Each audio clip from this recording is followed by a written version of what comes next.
resting soul.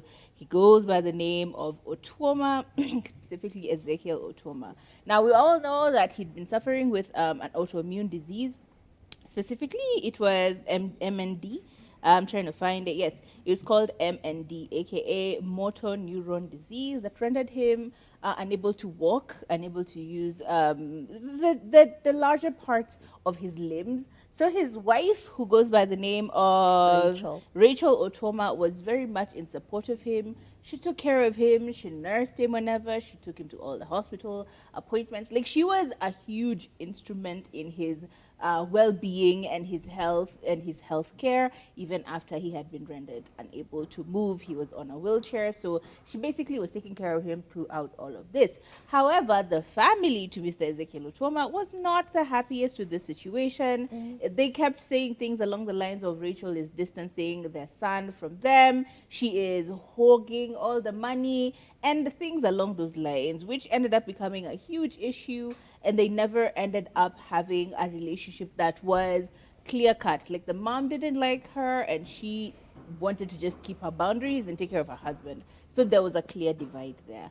Now, this went on for a long time, and unfortunately for them, all of them, Mr. Ezekiel Otuoma did pass away, and the burial was held on the 11th of January, just a few days ago. Now, rest in peace, Ezekiel Otuoma. But the good and beautiful thing about this is that for them, it was more a celebration of life than anything else. In fact, on a conversation she was having along with an MC called MC Who, MC Chris on TikTok, long after this burial had happened, it seemed that it was a huge celebration because, according to what she said, I told you the Otuoma burial was different. Rachel stated that I wanted to give him a send-off that would reflect his legacy as a legend. It was my final opportunity to honor him, and it felt like a wedding that resembled a state funeral. He deserved that, and I'm glad everything went well. Everybody ate, danced, and celebrated his life. I am sure Otuoma is smiling from wherever he is, which is actually a beautiful thing, because even the MC Chris hilariously did remark that there was so much food, like he ate to his fill, and it was a beautiful celebration of life. Now, all this to be said, they're still in mourning. They're still going through the aftermath of losing not just a husband but a father, like losing a best friend, because this is clearly what it seems from what you could see online. They were truly each other's best friends, like they had each other's back down. Now, the interesting bit, or the interesting development, is that Mama Otuoma actually did end up becoming a huge she gave a shocking end of all this. In all this, she was the most shocking revelation, because she, and I quote, said this: Rachel, thank you so much. A big thank you for carrying the burden. I took on some responsibility for 3 years when Otuoma's dad was bedridden, and I saw how hard it is. She actually said, in continuation, I saw how hard it is. May God bless you for carrying that burden. And then finalized it by saying, your home is down there. Feel welcome anytime you want to visit your husband's place. I have nothing against you. Forgive me for the past differences. May God be with you.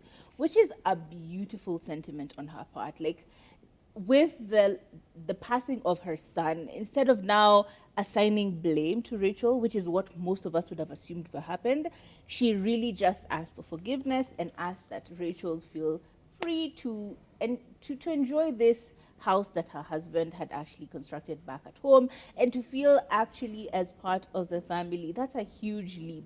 Old people, they are not very quick to forgive. They're not very quick to ask for forgiveness. They're not very quick to pack things up. They would rather die with the energy that they had lived with. Like, old people don't really ask for people to forgive them. There's a pride that comes with old age that makes people feel like, no, I know best, you know nothing. So respect me at all costs, or, face the road. So it's good to see that she found some sort of peace and happiness, and realized the level to which Rachel had been involved in her son's life, and just even that stretching of, you're welcome, this is your home too. I think that's a huge, huge thing. So I'm sure, truly and honestly, yes, Ezekiel is happy. be as he is with the angels. Rest in peace, where your family finds solace and consolation during this very impossible time.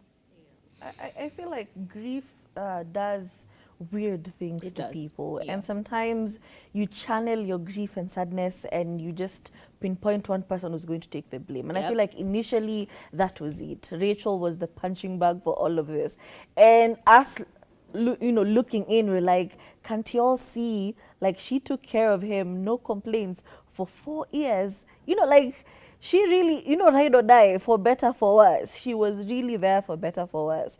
And while others are congratulating her and saying, oh gosh, you did good.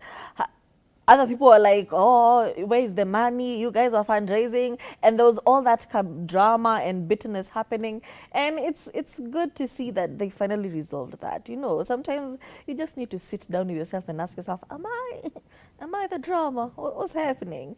But love and light to you, Rachel. I hope things get better for you.